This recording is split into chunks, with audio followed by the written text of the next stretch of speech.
दिनै जायफोर सरकार सालायदों बेवहाय मोननै मेजर राजनीति हान्जाया खामानि मावदों।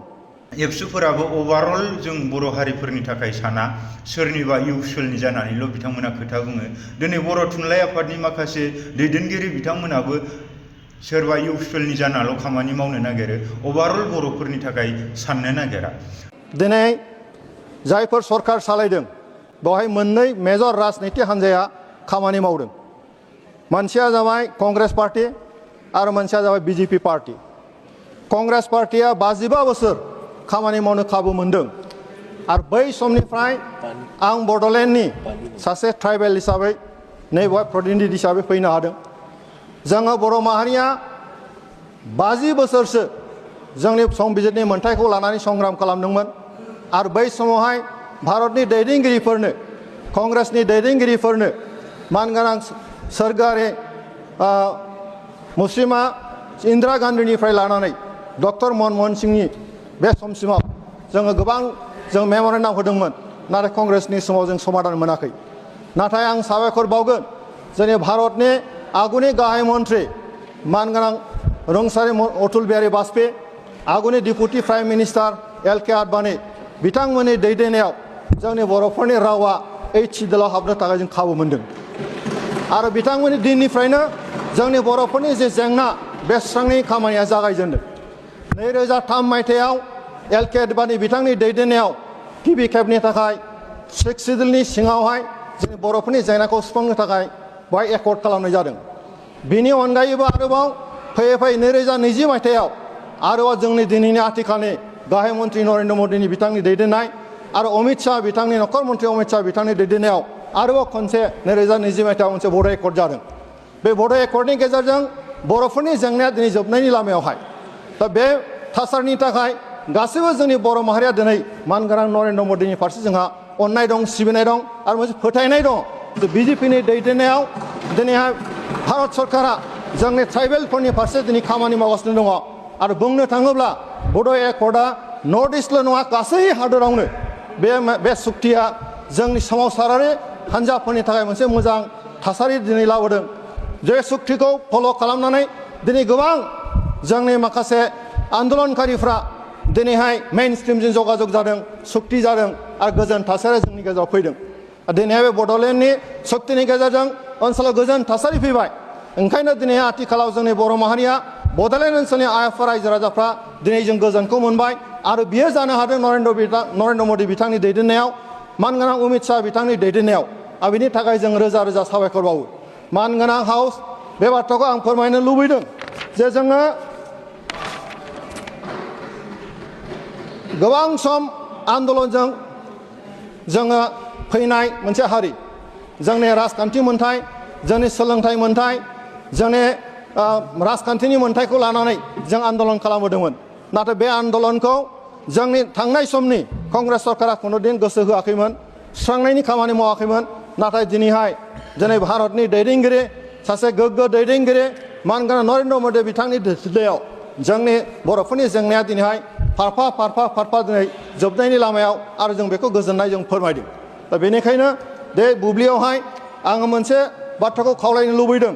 जोंहा मोनसे फोथायनाय दङ जे फैबाय थानाय समावहाय थांनाय 2020 मायथाइयाव जि एकर्ड जानाय बेवहाय जोंनो 125 एमेन्डमेन्ट 125 एमेन्डमेन्टखौ थाबैनो जोंनि हाउसआव लाबोनानै बिनि जेंनाखौ सुस्रांनानै होनांगौ। आरो मोनसे जोंना बे एकर्डनि गेजेरजों जोंनो खोथा होनाय दङमोन जे कार्बि आंलंनि बर'फोरखौ ST हेल्थ मोनसे स्टेटास होनायनि बाथ्रा, बेखौबो पार्लियामेन्टआव थाबैनो एमेन्डमेन्ट लाबोनानै बे जेंनाखौ फोजोबगोन होननानै आङो दा माने हास्थायदों। दा बेनिखायनो बे गासै थासारिखौ जों गासै बे ओनसोलनि रायजो राजाफ्रा मोनसे मिजिं दङ जे फैबाय थानाय समाव जोंनि मानगोनां नरेन्द्र मदि बिथांनि दैदेननायाव, जोंनि मानगोनां नखर मन्त्रि अमित शाह बिथांनि दैदेननायाव बे जोंनि गासैबो थासारियाव जोंनि बे जेंनाया थाबैनो जोबगोन होनना फोथायनाय दङ। आरो बेखिनिखौनो बाथ्राखौ बुंनानै आंनि बुंनायखौ आं बेनो फोजोबबाय। गोजोन्थों। मोनसेया जाबाय कंग्रेस पार्टी आरो मोनसेया जाबाय BJP पार्टी। कंग्रेस पार्टीया 55 बोसोर खामानि मावनो खाबु मोनदों आरो बै समनिफ्राय आं बड'लेण्डनि सासे ट्राइबेल हिसाबै नैबेवहाय प्रतिनिधि हिसाबै फैनो हादों। जोङो बर' माहारिया 50 बोसोरसो जोंनि संबिजिरनि मोन्थायखौ लानानै संग्राम खालामदोंमोन आरो बै समावहाय भारतनि दैदेनगिरिफोरनो कंग्रेसनि दैदेनगिरिफोरनो मानगोनां सोरगोआरि मुस्लिमा इन्दिरा गान्धीनिफ्राय लानानै डक्टर मनमोहन सिंहनि बे समसिमाव जोङो गोबां जों मेम'रेन्डाम होदोंमोन नाथाय कंग्रेसनि समाव जों समाधान मोनाखै नाथाय आं साबायखर बावगोन जोंनि भारतनि आगुनि गाहाय मन्त्रि मानगोनां रुंसारि अटल बिहारी वाजपेयी आगुनि deputy prime minister LK. Advani बिथांमोननि दैदेननायाव जोंनि बर'फोरनि रावा HCDLआव हाबनो थाखाय जों खाबु मोनदों आरो बिथांमोननि दिननिफ्रायनो जोंनि बर'फोरनि जे जेंना बे सुस्रांनायनि खामानिया जागायजेनदों 2003 मायथाइयाव एल.के. आडवाणी बिथांनि दैदेननायाव गिबि खेबनि थाखाय HCDLनि सिङावहाय जोंनि बर'फोरनि जेंनाखौ सुफुंनो थाखाय बेवहाय एकर्ड खालामनाय जादों बिनि अनगायैबो आरोबाव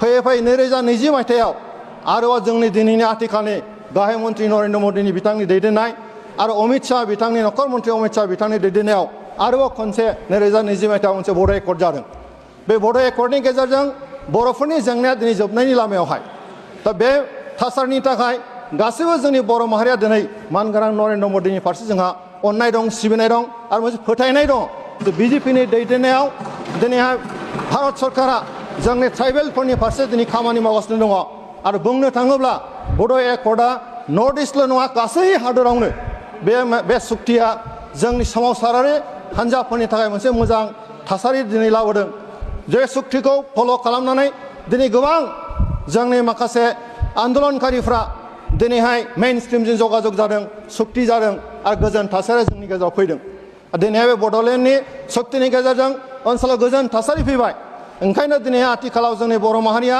बड'लेण्ड ओनसोलनि आइएफआ रायजो राजाफ्रा दिनै जों गोजोनखौ मोनबाय आरो बियो जानो हादों नरेन्द्र मदि बिथांनि दैदेननायाव मानगोनां अमित शाह बिथांनि दैदेननायाव आरो बिनि थाखाय जों रोजा रोजा साबायखर बावो मानगोनां हाउस बे बाथ्राखौ आं फोरमायनो लुबैदों जे जोङो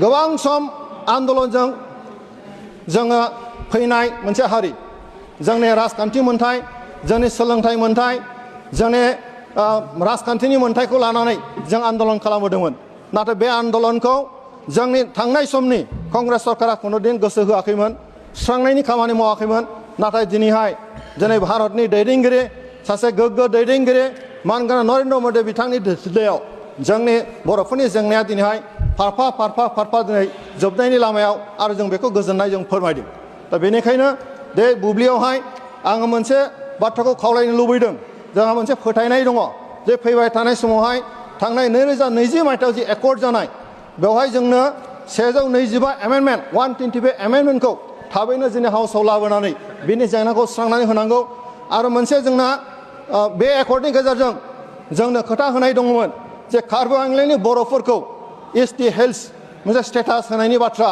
बेखौबो पार्लियामेन्टआव थाबैनो एमेन्डमेन्ट लाबोनानै बे जेंनाखौ फोजोबगोन होननानै आङो दा माने हास्थायदों दा बेनिखायनो बे गासै थासारिखौ जों गासै बे ओनसोलनि रायजो राजाफ्रा मोनसे मिजिं दङ जे फैबाय थानाय समाव जोंनि मानगोनां नरेन्द्र मदि बिथांनि दैदेननायाव जोंनि मानगोनां नखर मन्त्रि अमित शाह बिथांनि दैदेननायाव बे जोंनि गासैबो थासारियाव जोंनि बे जेंनाया थाबैनो जोबगोन होनना फोथायनाय दङ आरो बेखिनिखौनो बाथ्राखौ बुंनानै आंनि बुंनायखौ आं बेनो फोजोबबाय गोजोन्थों खुलुमबाय आं बेखौसो बुंनो लादों जिथु रायजो सभानि MP मानगोनां रोंगोरा नार्जारि बिथाङा भारत उदांस्रिनि उननिफ्राय जिथु 75 बोसोर आबुं जानायनि सायाव बिथांमोननि रायजो सभानि पार्लियामेन्टआव जा सेसन जालांदों बिनि गेजेरजों बिथांनि फोरमायनायनि सायावसो आं बुंनो लादों गासैबो माखासे बाथ्रा जिथु एमेन्डमेन्ट लाबोयै बिनि सायाव बेजोंनो लोगोसे बिथाङा बर' भाषाखौ बे गावसोरनि रायजो सभानि पार्लियामेन्टआव सावरायनायखौ लानानै बिथांनिसिम जों खोब गोजोननाय बावदों बेजोंनो लोगोसे बिथाङा जे दिनै कार्बि आंलंनि जिथु बर'फोर बै कार्बि आंलंनि बर'फोरखौ लानानै बिथांमोननो जे ST स्टेटासखौ मोनहोनो थाखाय बिल लाबोनांगौ होननानै बुंदों बिनि थाखायबो बिथांनो हाजासे जोङो साबायखरखौ बावदों बा जोंनिफ्राय गोजोननायखौ हामलायथि हरदों बेजोंनो लोगोसे आं बेखौ बुंनो लुबैदों दिनै BTR गोजोन गोरोबथानि गेजेरजों बर'नि गासैबो गांनाय उखैनाया सुफुंजाजोबनोसै होननायखौसो जों एसे दुखु मोनदों। नो डाउट बिथाङा नरेन्द्र मदि बिथांनो साबायखर बावदों, बेखौबो जों वेलकाम खालामदों। येस, नरेन्द्र मदि बिथाङा खामानिखौ मावदों, नाथाय जोंनि BTCनि दैदेनगिरिफोरा मानो खामानि मावाखै? थांनाय समाव जिथु बड'लेण्ड महा उत्सब जालांबाय, बेयावनो बिथाङा रोखायै बुंनानै होबाय बारग' NDPनि सुबुंफोरा बा बारग' NDP सोद्रोमाफोरा 4,000निबो बांसिन साकरि मोनबाय होनबाय, रिहेबिलिटेसन पेकेज मोनबाय होनबाय, 1500 कौटि थाखाखौबो हरबाय होनबाय। बेजोंनो लोगोसे फारियार आसामनिफ्रायबो स्पेशेल डेभेलपमेन्टनि थाखाय 800 कौटि खरि हरबाय थायो होनदों। बबाव बाहायदों BTCनि दैदेनगिरिफोरा? दा बिनि सायाव मानो बाथ्रा बुङाखै? आरो दिनै बर' हारिनि जिथु गांनाय उखैनाया दिनै BTR एकर्डनि गेजेरजों सुफुंजागोन होननानै बुंदों, बे माब्लाबाबो सुफुंजाया। दिनै बर'आ गोदो गोदायनिफ्रायनो नांसोमनानै फैनाय, येस जों बिनि सायाव जों अनार होयो, नाथाय दिनै जे बर' हारियाव हाथियार लानानै सोमावसारग्रा गैला। नो डाउट आं हाथियार लानानै सोमावसारसिन होननानै आं बिथोन होनो नाजायाखै, रावखौबो आं इनकारेजबो खालामनो सानाखै, नाथाय दिनैनि समाव हाथियार लाग्राबो गैला। दिनैनि समाव जोंनि बर'नि जिथु सिनस्रि बायदि आफाद एबसुफोराबो अभारअल जों बर' हारिफोरनि थाखाय साना, सोरनिबा इउसुवेलनि जानानैल' बिथांमोना खोथा बुङो। दिनै बर' थुनलाइ आफादनि माखासे दैदेनगिरि बिथांमोनाबो सोरबा इउसुवेलनि जानाल' खामानि मावनो नागिरो, अभारअल बर'फोरनि थाखाय साननो नागिरा। दा बिब्दिब्ला जोङो माब्रैहाय जोंनि गांनाय उखैनायखौ सुफुंहैनो हागोन बे BTR एकर्डनि गेजेरजों? आरो दिनै नोंथांमोना जायखौ BTR होननानै बुंबाय थादों, बे दिनै खुनु एमेन्डमेन्ट जायाखै, बिल पास जायाखै। दिनै नोंथांमोना BTR बुंबाय थायो, नाथाय लिरनायाव रिटेनलि नोंथांमोना माथो BTCसो लिरबाय थानांगौ। अब्ला नोंथांमोनानो लाजिनो नाजा, गन्थं दंबा गन्थंफोरखौ ओरै हमथेना लानो नाजा। आरो नांगौबा डाइरेक्ट BTCखौनो बुंना मा BTR आरो माला BTR गोजोन गोरोबथानि उनाव बर'फोरा सान्थि मोनखो? माला गोजोनै थांनानै थानो हाखो? नो डाउट दावराव दावसिया एसे जेंनाया खमायदों, मानोना जों बयबो मिथिगौ नालाय गोदोनि समाव सोमावसारनाय दं हिसाबै एसे एनै बेबायदि दाङाबाजिया जादों, खिन्थु अभारअल बर' हारियाथ' दिनै सान्थि मोनाखै। अब्ला माखौ लानानै नोंथांमोना BTR गोजोन गोरोबथानि गेजेरजों सान्थि फैबाय होनखो? दिनै मार्केटआव थाखा फैसा गैला, दिनै थासारिया थाखा फैसानि माखासे फाइनान्सियेल क्राइसिसनि थाखाय गोबां थाखा फैसानि बेलायाव लोरबां जालांबाय, जाउनाव न'खर खुंनोनो हाहैगोन हाहैया बेबायदि साननाय बयनियावबो फैबाय। अब्ला दिनै रन्जना नार्जारि, नोंथाङा माखौ BTR गोजोन गोरोबथानि गेजेरजों BTCआव गोजोनै थानो हाबाय, जौगानाय फैबाय बेबायदि बुंनो हाखो?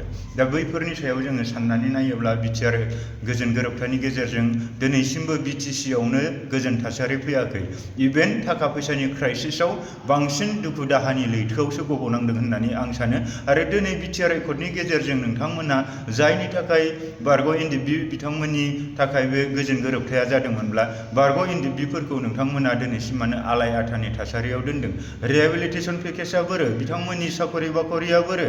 बिथांमोना जे दिनैसिमबो माखासे लिडार एन्ड केडार्सफोरा दिनै जोबथेसालियावनो दङ, माब्ला उदां खालामगोन? बैफोरनि सायाव मानो बाथ्रा बुङाखै?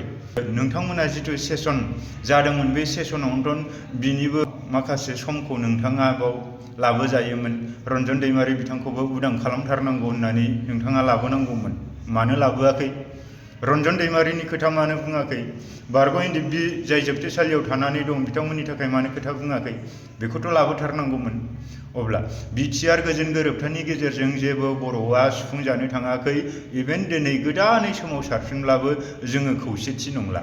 जोङो बैफोर सोमावसारनायखौ लाबोआब्लाबो जोङो पलिटिकेल भाबै जोङो ज' खौसेयै इउनिफिकेसन जानानै जों स्ट्रं भाबै जोङो पलिटिकेलि जोङो जोंनि जिथु आद्रा सिमां बैखौ मावफुंनो थाखाय जों पलिटिकेलि भाबै जोङो इउनाइट जाथारनांगोन। आरो पलिटिकेलनि गेजेरजोंसो जोंनि जिथु साननाय हनाय बैफोरखौ जोङो सुफुंना लानांगोन। नो डाउट दिनै IPS ACS सिभिल सार्भिसाव गोबां जोंनि बर' हारिनि माखासे फंबाय बिनानाव बिदा बिब' बिथांमोनाबो दिनै बोसोरफा एफा पास खालामबोगासिनो दं।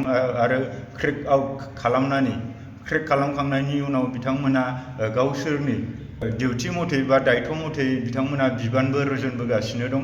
बेखायनो फैबाय थानाय समाव जोङो पलिटिकेल बाबै जोङो राजखान्थि बिथिंजों जोङो जोंनि नांगौखिनि MLA MP मेम्बार गासैखौबो सोरजिजोबना लानानै दिनै सिभिल सार्भिसावबो दिनै जोंहा बेबायदि IPS EPS ओंखारखाबायब्ला सिभिल सार्भिसनि बा एडमिनिस्ट्रेसन लेभेलाव जोङो जोंनि नांगौखिनि माखासे हिउमेन रिसर्सफोरखौ सोरजिनानै लानानै उनावहाय जोङो बै स्टेजखौ जिथु जोंनि आलादा उदां बड'लेण्ड सोरजिनायनि थांखि बैखौ जों मावफुंनांगोन। आदारवाइज BTR एकर्डल' होनबाय थाबा जेबो जानाय नङा। BTR एकर्डनि गेजेरजों दिनैसिमबो जेबो सिफुं जाया आरो बर'नि गांनाय उखैनाया दिनै सेपारेट स्टेट बड'लेण्डआ बे BTR एकर्डनि गेजेरजों जाया। जानो हायो होनोब्ला एकमात्र पलिटिकेल उइंसजों पलिटिकेलनि लामाजों जोङो खौसेयै जों पलिटिकेलखौ जोङो नों दा नागार आं दा नागार आखाइजों आखाइ हमलायनानै जोङो मोनफ्रोमबो बिसायख'थियाव जों देरहानांगोन। बिनिफ्राय जोंनि जिथु हिउमेन रिसर्स एडमिनिस्ट्रेसन बेलायाव जोंनो माबायदि जोंनो माखासे अफिसार बिथांमोनखौ नांगौ बैफोरखौ जोङो मोननो थाखाय नों दा नागार आं दा नागार सोरबा थाइसे थाइनै होनो हायोब्ला जों दान दुखिना सहाय होलायनानै जास्ट क'अपारेट इच आदार जों बैबायदि जोङो जोंनि हिउमेन रिसर्सखौ जोङो दाखांनांगोन। अब्लासो जोंनि जिथु उदां आलादा बड'लेण्ड सोरजिनाय बड'फानि सिमां बे सानसे जाफुंगोन होननानै मिजिंथियो। दा बेखिनियाव जिथु रायजो सभानि पार्लियामेन्टआव नोंथाङा बर' रावखौ बा बर' रावजों नोंथाङा दिनै पार्लियामेन्ट सेसनाव रायलायलांबाय बिनि थाखाय नोंथांनो खोब